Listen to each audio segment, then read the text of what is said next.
Welcome to blue print study channel. ఈ వీడియోలో మనము ఇండివిజువల్ డిఫరెన్సెస్లోని యాప్టిట్యూడ్ సహజ సామర్థ్యాలు అన్న టాపిక్ని చూద్దాం. ఈ చాప్టర్ చాలా ఇంపార్టెంట్, ఎగ్జామినేషన్ ఓరియంటెడ్గా ప్రిపేర్ చేశాను కాబట్టి స్టార్టింగ్ నుంచి ఎండ్ వరకు చూడండి. ఏవైతే డెఫినేషన్స్ నేను చూపిస్తున్నానో వాటిని, అందులో ఒక డెఫినేషన్ నేను చెప్పింది బీఈడి పిల్లలు నేర్చుకోవాలి. టెట్ ఎగ్జామినేషన్స్ రాసే వాళ్ళైతే మాత్రం you have to just see a definition ఎవరిచ్చారు అన్నది చూసుకుంటే చాలు. సో డెఫినేషన్స్ని మీరు ఒక స్క్రీన్ షాట్ తీసుకుని ఉంచుకుంటే మీకు రివైజ్ చేసుకోవటం అనేది ఈజీ అవుతుంది. Let us begin. యాప్టిట్యూడ్ అన్న చాప్టర్లో మనము యాప్టిట్యూడ్ అన్న వర్డ్ ఎక్కడి నుంచి వచ్చింది, అసలు యాప్టిట్యూడ్ అనేది దాని యూజెస్ ఏంటి, డెఫినేషన్స్, తర్వాత what are the different types of aptitude test, scholastic aptitude అంటే ఏంటి, కొన్ని ఇంపార్టెంట్ టెస్ట్లు, వాటి గురించి చూద్దాము. మరీ డీప్గా మనం వెళ్ళాం, ఎందుకంటే మనం చదివేది బీఈడి అండ్ సైకాలజీ అనేది it is just a part, కానీ సైకాలజీ కోర్స్ కాదు.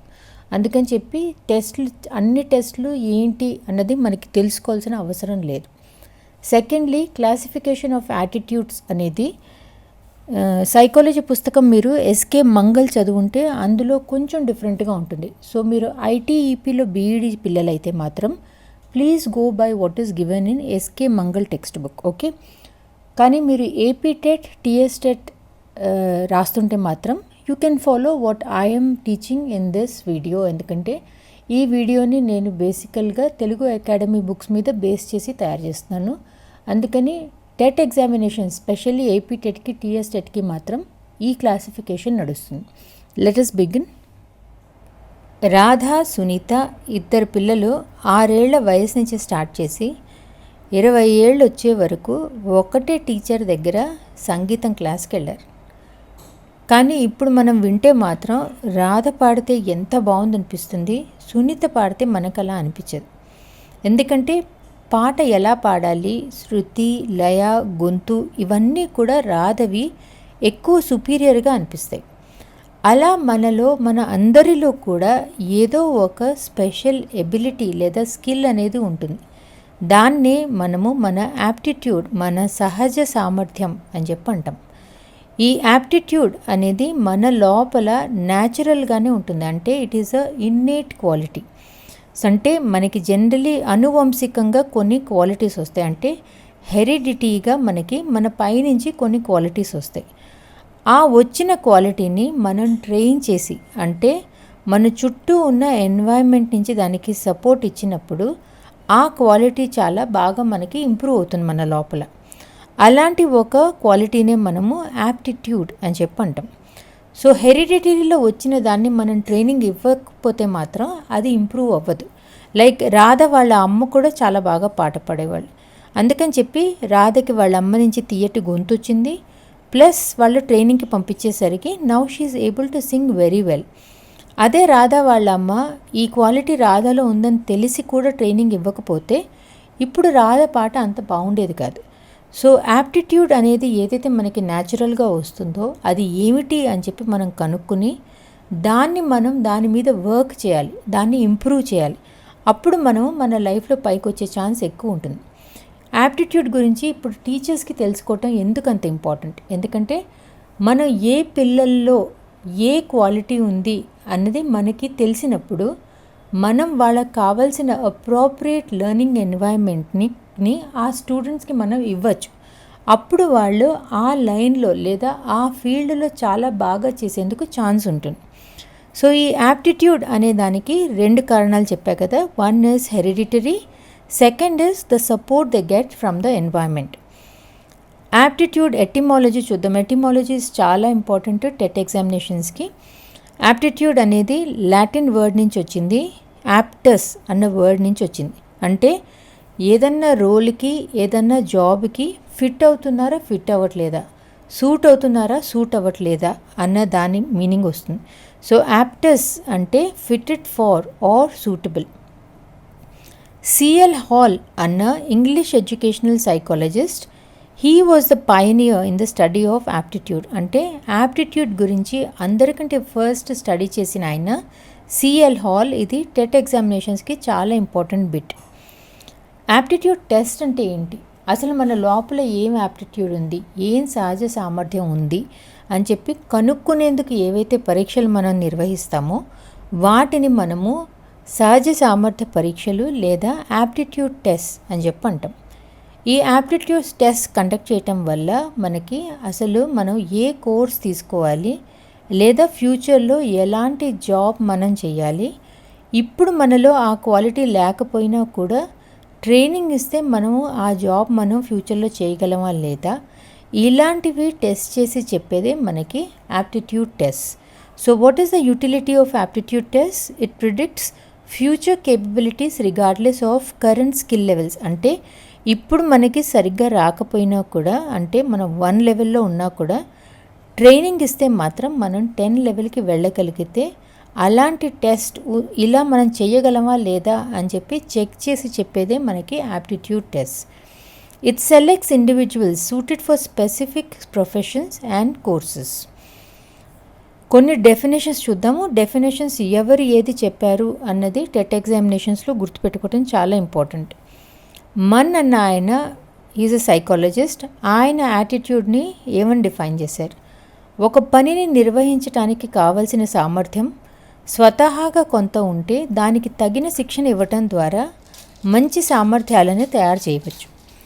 ఒక ప్రత్యేకమైన విభాగంలో ఉన్నత స్థాయిని చేరగలిగే కౌశల్యాన్ని, శక్తి సామర్థ్యాన్ని సహజ సామర్థ్యం అని చెప్పి అంటాం.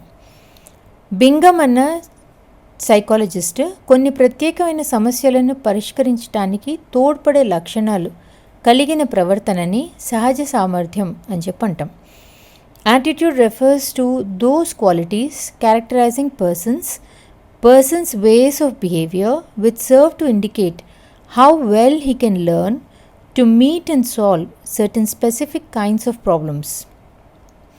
గిల్ఫర్డ్ అన్న సైకాలజిస్ట్ 1959లో he defined aptitude as, aptitude can be defined as an individual's natural or acquired ability to perform a specific task or activity.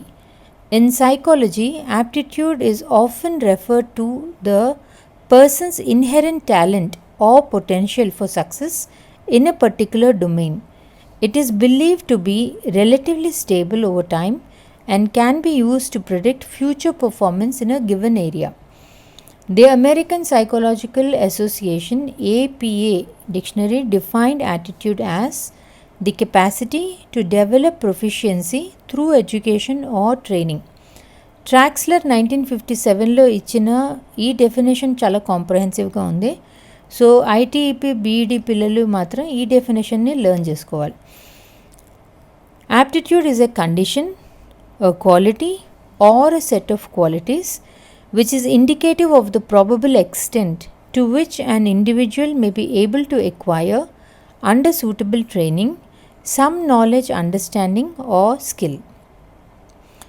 Classification of aptitude tests. Aptitude tests ఎన్ని రకాలు, సహజ సామర్థ్య పరీక్షలు, వాటి విభాగాలు.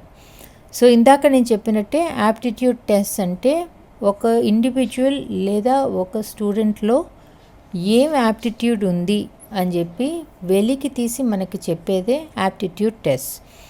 ఇక్కడ ఇచ్చిన క్లాసిఫికేషన్ నేను తెలుగు అకాడమీ బుక్స్ ప్రకారం ఇచ్చా కాబట్టి మీకు ఏపీ టెట్కి, టీఎస్ టెట్కి పనికొస్తుంది. So there are 3 classifications of aptitude test. Scholastic aptitude, విద్యా విషయక సహజ సామర్థ్యాలు. వొకేషనల్ యాప్టిట్యూడ్ టెస్ట్, వృత్తి సంబంధ సహజ సామర్థ్యాల పరీక్ష. Third is aesthetic aptitude test, సౌందర్య కళా సంబంధ సహజ సామర్థ్య పరీక్షలు. ఓకే, స్కోలాస్టిక్ అంటేనే మనకి చదువుకి సంబంధించింది, అంటే విద్యకి సంబంధించింది. సో ఏవైతే మనకి పిల్లలకి మనము వాళ్ళు 10th తర్వాత ఏ లైన్ తీసుకోవాలంటే కామర్స్ తీసుకోవాలా, మ్యాథ్స్ తీసుకోవాలా, బయాలజీ తీసుకోవాలా, ఆర్ట్స్ తీసుకోవాలా, లేదా 12th తర్వాత బీటెక్కి వెళ్ళాలా, బీఎస్సీకి వెళ్ళాలా, బీఎస్సీ కంప్యూటర్స్ చేయాలా అని చెప్పి, ఆర్ డిగ్రీ అయిపోయిన తర్వాత ఎంటెక్ చేయాలా లేదా ఎంబీఏకి వెళ్ళాలా, ఇలా ఏం చదవాలి అంటే ఏం కోర్స్ తీసుకోవాలి అని చెప్పి డిసైడ్ చేసి చెప్పేదే మనకి స్కోలాస్టిక్ యాప్టిట్యూడ్ టెస్ట్ లేదా విద్యా విషయక సహజ సామర్థ్యాలు. జనరల్లీ ఇవి చాలా స్టాండర్డైజ్ టెస్ట్లు ఉంటాయి, అందుకని ఎవరికి వాళ్ళు ఇష్టం వచ్చినట్టు వాళ్ళు క్వశ్చన్ పేపర్ని వాళ్ళు పెట్టుకోవటం అనేది ఉండదు. సో ఆ స్టాండర్డైజ్డ్ ఫార్మాట్ ఏదైతే ఉంటుందో దాన్ని బేస్ చేసుకుని క్వశ్చన్ పేపర్స్ని వాళ్ళు తయారు చేసుకుంటారు. సో స్కోలాస్టిక్ యాప్టిట్యూడ్ టెస్ట్ అనేది జనరలీ ముగ్గురికి యూస్ఫుల్గా ఉంటుంది. First is the students themself, ఎందుకంటే వాళ్ళు ఏం కోర్స్ తీసుకోవాలి అన్నది వాళ్ళు ఈ టెస్ట్ని బేస్ చేసుకుని తీసుకుంటారు. Second teachers and third is counsellors. టీచర్స్కి కౌన్సిలర్స్కి ఎందుకు ఇంపార్టెంట్ అంటే వాళ్ళు దాన్ని బేస్ చేసుకుని పిల్లలకి గైడెన్స్ ఇస్తారు, వాళ్ళు ఏం తీసుకుంటే వాళ్ళకి ఆ కోర్స్ వాళ్ళ లైఫ్లో హెల్ప్ఫుల్గా ఉంటుంది అని చెప్పి. సో ఈ స్కోలాస్టిక్ యాప్టిట్యూడ్ టెస్ట్ కింద మనము 2 టెస్ట్లు చూద్దాము. First is metropolitan readiness test and the second one is dot differential aptitude test. Metropolitan readiness టెస్ట్లో జనరలీ వాళ్ళ టెస్ట్లో వాళ్ళు అడిగే topics comprehension of words and sentences, number concepts, visual perception, motor coordination, వీటి మీద బేస్ చేసి ఉంటాయి. డిఫరెన్షియల్ యాప్టిట్యూడ్ టెస్ట్ డాట్ అనేది ఇది చాలా ఇంపార్టెంట్ టాపిక్. దీని మీద క్వశ్చన్ లేకుండా అసలు మీకు టెట్ ఎగ్జామినేషనే ఉండదు. డిఫరెన్షియల్ యాప్టిట్యూడ్ టెస్ట్ అనేది మనం దేనికి వాడతాం? 1 పిల్లలకి అంటే స్టూడెంట్స్కి 7 to 12 years పిల్లలకి వాడతాం. వాళ్ళు ఏం కోర్స్ తీసుకోవాలి లేదా వాళ్ళు ఫైనలీ ఏం జాబ్కి వెళ్ళాలంటే ఇప్పుడు ఏం తీసుకోవాలి ఇలాంటివి డిసైడ్ చేసేందుకని చెప్పి డాట్ని కండక్ట్ చేస్తాం. సెకండ్ మనం అడల్ట్స్కి కూడా ఈ టెస్ట్ కండక్ట్ చేస్తాం. ఎందుకంటే మనం ఒక కంపెనీని నడిపిస్తున్నప్పుడు మనం ఎవరైనా ఎంప్లాయీస్ని రిక్రూట్ చేసుకుందామని చెప్పి చూస్తాం. సో మనం ఎవరైతే ఎంప్లాయీస్ని మనం రిక్రూట్ చేసుకుంటామో వాళ్ళు మనకు కావాల్సిన మన పోస్ట్లోకి సూట్ అవుతారా, సూట్ అవ్వరా, లేదా ఫిట్ ఇన్ అవుతారా, ఫిట్ ఇన్ అవ్వరా అని చెప్పి చెక్ చేసేందుకు అని చెప్పి మనం ఈ డిఫరెన్షియల్ యాప్టిట్యూడ్ టెస్ట్ని కండక్ట్ చేస్తాం. ప్లస్ ఆల్రెడీ మన ఎంప్లాయీస్ ఎవరైతే ఉన్నారో వాళ్ళకి ప్రమోషన్ ఇద్దామన్నా లేదా ఆన్ ద జాబ్ మనం ట్రైనింగ్కి పంపిద్దాం అనుకున్నా అలాంటి వాటికి వాళ్ళకి ఆ క్వాలిటీ ఉందా లేదా అని చెప్పి చెక్ చేయడానికి అని చెప్పి మనం డాట్ని కండక్ట్ చేస్తాం. So career counselling, selection of students for admission to various courses అనేది మనం పిల్లలకి చేస్తాం. Recruitment of personal suitable for specific jobs, providing suitable on the job or of the job training to employees కోసం అనేది మనం adults కోసం చేస్తాం. So ఈ డాట్ అనేది మనకి యాక్చువల్లీ ఎవరిచ్చారు, ఎప్పుడు ఇచ్చారు అని చెప్పి చూద్దాం. అన్నిటికంటే ఫస్ట్ మీరు చూడాల్సింది ఇది బేస్ చేసింది దేని మీద? డిఫరెన్షియల్ యాప్టిట్యూడ్ టెస్ట్ అనేది it is based on the primary mental abilities theory proposed by L L Thurstone. ఇది చాలా ఇంపార్టెంట్ బిట్. ఎవరు డెవలప్ చేశారు? 3 సైకాలజిస్ట్ కలిసి మనకి దీన్ని డెవలప్ చేశారు. George Kettner Bennett, Harold G Seashore, Alexander G Wesman, వీళ్ళు 3 కలిసి డిఫరెన్షియల్ యాప్టిట్యూడ్ టెస్ట్ని మన కోసం అని చెప్పి ఫ్రేమ్ చేశారు. ఫస్ట్ ఇది 1947లో తయారు చేశారు. తర్వాత దాన్ని ఇంప్రవైజ్ చేసి 5th ఎడిషన్ 1990లో ఇచ్చారు. So what is the purpose of dot? This is only the purpose of dot. Provide educational and vocational counseling to students in grade 7 to 12 and it is also applicable to adults. ఇక్కడ కూడా మనం అదే చూసాం. ఈ dot అనే పరీక్షలో generally conduct చేసే topics are sub test అని చెప్పి అంటాం. వాటిని they or mechanical reasoning, abstract reasoning, verbal reasoning, language usage, numerical ability, special relations, perceptual, speed and accuracy. Dot లాగానే ఇంకొక టెస్ట్ని కూడా కండక్ట్ చేస్తారు, GATB, general aptitude test battery. దీన్ని డెవలప్ చేసిన వాళ్ళు ఎంప్లాయ్మెంట్ సర్వీస్ బ్యూరో 1947లో తర్వాత రివైజ్ చేశారు. ఆక్యుపేషనల్ కౌన్సిలింగ్ అంటే ఏం జాబ్ కోసం అని చెప్పి. ఇందులో 12 సబ్ టెస్ట్లు ఉంటాయి. 12 సబ్ టెస్ట్లో 9 ఎబిలిటీస్ని టెస్ట్ చేస్తారు. ఈ సబ్ టెస్ట్లో topics arithmetic reasoning, vocabulary, computation, 3-dimensional space, tool matching, form matching, name comparison, mark making, assembly, disassembly, place turn. Scholastic aptitude తర్వాత వచ్చేది మనకి వొకేషనల్ యాప్టిట్యూడ్. వొకేషన్ అంటే వృత్తి, ఏం వృత్తి తీసుకుంటే మనం పైకి వస్తాము అని చెప్పి చెక్ చేసి టెస్ట్ చేసేదే మనకి వొకేషనల్ యాప్టిట్యూడ్ టెస్ట్. ఓకే, ఈ వొకేషనల్ యాప్టిట్యూడ్ టెస్ట్ 4 రకాలు ఉంటాయి. This is according to Telugu academy. Mechanical aptitude, clerical aptitude, teaching aptitude and flying aptitude. ITEP పిల్లలు మీరు ఎస్కే మంగల్ పుస్తకంలో యాప్టిట్యూడ్లో వాళ్ళు ఏం టెస్ట్ ఇచ్చారు అని అందులో చూడండి, కొంచెం డిఫరెన్స్ ఉంటుంది దాంట్లో. It is more comprehensive than what I have given. Mechanical aptitude అంటే యాంత్రిక సహజ సామర్థ్య పరీక్షలు. అంటే ఒక మెషిన్ దగ్గర పని చేసేందుకు ఆ పర్సన్లో ఉండాల్సిన క్వాలిటీస్. ఇప్పుడు ఒక మనిషి దగ్గర ఒక మెషిన్తో పనిచేయాలి అన్నప్పుడు వాళ్ళ ఐ హ్యాండ్ కోఆర్డినేషన్ చాలా షార్ప్గా ఉండాలి. బాడీ లాంగ్వేజ్ కూడా వాళ్ళకి మూమెంట్ ఫాస్ట్గా ఉండగలగాలి. ఫింగర్స్ వాళ్ళవి చాలా ఫాస్ట్గా పనిచేయగలగాలి. ఇలాంటి కొన్ని క్వాలిటీస్ మెషిన్ దగ్గర పనిచేయాలి అంటే కావాలి. ఎందుకంటే అప్పుడే మనుషులు మెషిన్ దగ్గర పనిచేస్తూ సేఫ్గా ఉంటారు. అలాంటి కొన్ని టెస్ట్లని చేసేవే ఈ 3: ఫింగర్ డెక్స్టెరిటీ టెస్ట్, అంగుళి నైపుణ్య పరీక్ష, ట్వీజర్ డెక్స్టెరిటీ టెస్ట్, ట్వీజర్ నైపుణ్య పరీక్ష, మిన్నీసోటా మ్యానిపులేషన్ టెస్ట్, తర్వాత the revised Minnesota power form board.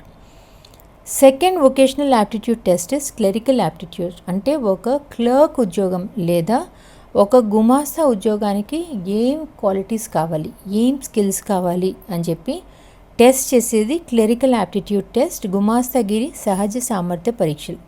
ఇందులో the first one is Minnesota clerical test, second is general clerical test, third is teaching aptitude test. Teaching aptitude అంటే ఏంటి? మన అందరికీ తెలుసు. Teacher అవ్వాలి అంటే వాళ్ళకి ఏం స్కిల్స్ ఉండాలి అని చెప్పి టెస్ట్ చేసేది teaching aptitude test. Fourth is flying aptitude test. ఒక ఏరోప్లేన్ని కానీ ఒక హెలికాప్టర్ని కానీ నడిపించాలి అంటే ఏం క్వాలిటీస్ ఉండాలి, ఏం స్కిల్స్ ఉండాలి అంటే వాళ్ళకి మ్యాథ్స్ సరిగ్గా ఉండాలి, వాళ్ళ ఫిజిక్స్ స్ట్రాంగ్గా ఉండాలి, వాళ్ళ ఐ హ్యాండ్ కోఆర్డినేషన్ చాలా ఫాస్ట్గా ఉండాలి, they should be able to do mental calculations. ఇలాంటి స్కిల్స్ అన్నిటి ఉన్నాయా లేదా అని చెప్పి చెక్ చేసేది flying aptitude test. Third and last is aesthetic aptitude, కళా సంబంధ సహజ సామర్థ్యాల పరీక్షలు. ఏస్థెటిక్ యాప్టిట్యూడ్ అంటే ఏంటి? ఎవరికైనా suppose they want to go in to a course of musical కోర్స్లోకి వెళ్దాం అనుకుంటున్నారు, లేదా వాళ్ళు ఒక డ్రాయింగ్ కోర్సులో చేరదాం అనుకుంటున్నారు, లేదా డ్యాన్స్నే వాళ్ళు వాళ్ళ లైఫ్ అంతా ఆ లైన్లో వెళ్దాం అనుకుంటున్నారు, ఆర్ వాళ్ళు స్కల్ప్చర్ లైన్లో వెళ్దాం అనుకుంటున్నారు, ఆర్ ఒక పోయెట్ కానీ ఒక రైటర్ కానీ అవుదాం అనుకుంటున్నారు. ఇలాంటి స్కిల్స్ వాళ్ళల్లో ఉన్నాయా లేదా అని చెప్పి చెక్ చేసేందుకు పెట్టే టెస్ట్లు ఏస్థెటిక్ యాప్టిట్యూడ్ టెస్ట్ అని చెప్పి అంటాం. లైక్ ఫర్ మ్యూజిక్ 2 ఎగ్జాంపుల్స్ ఇచ్చారు పుస్తకంలో. Seashore measures of musical talents, Meier Seashore art judgement test. ఈ 2 టెస్ట్ల ద్వారా వాళ్ళు మ్యూజిక్ స్కూల్లో చేరచ్చా లేదా అని చెప్పి వాళ్ళు డిసైడ్ చేస్తారు. సో ఈ మ్యూజికల్ టెస్ట్లలో వాళ్ళు ఏం టెస్ట్ చేస్తారు? జనరల్లీ ఎవరైతే మ్యూజిక్ లైన్లో వెళ్దాం అనుకుంటున్నారో వాళ్ళకి అసలు పిచ్ అంటే ఏంటో అర్థమవుతుందా లేదా, మెలడీ అంటే ఏంటో తెలుస్తుందా లేదా, టెక్స్చర్ తెలుసా, రిథమ్ అర్థమవుతుందా లేదా, టైం ఇంటర్వెల్ అంటే లయ తాళం తెలుస్తుందా లేదా, ఇలాంటి వాటిని టెస్ట్ చేస్తారు. So Seashore measures of musical talent ఒకటి, Meier MEIER, Meier art judgement test అని కూడా ఉంటుంది, Meier Seashore art judgement test. ఈ రెండిటి ద్వారా మనము మ్యూజికల్ యాప్టిట్యూడ్ టెస్ట్ని కండక్ట్ చేస్తాం. సో ఏవైతే యాప్టిట్యూడ్ టెస్ట్లు ఉన్నాయో వీటిని మనం కండక్ట్ చేయటం వల్ల పిల్లలకి ఏం కోర్స్ తీసుకోవాలి, ఏం కెరియర్ తీసుకోవాలి, ఆర్ మనకు కావాల్సిన మనుషుల్ని ఎంప్లాయీస్ని మనం సెలెక్ట్ చేసుకోవటానికి, మనం ప్రమోషన్ ఇవ్వటానికి మన ఎంప్లాయీస్కి, ఆర్ మన దగ్గర ఉన్న ఎంప్లాయీస్ని మనం ట్రైనింగ్కి పంపించడానికి, ఇలాంటి వాటి కోసం అని చెప్పి మనము యాప్టిట్యూడ్ టెస్ట్ని కండక్ట్ చేస్తాం.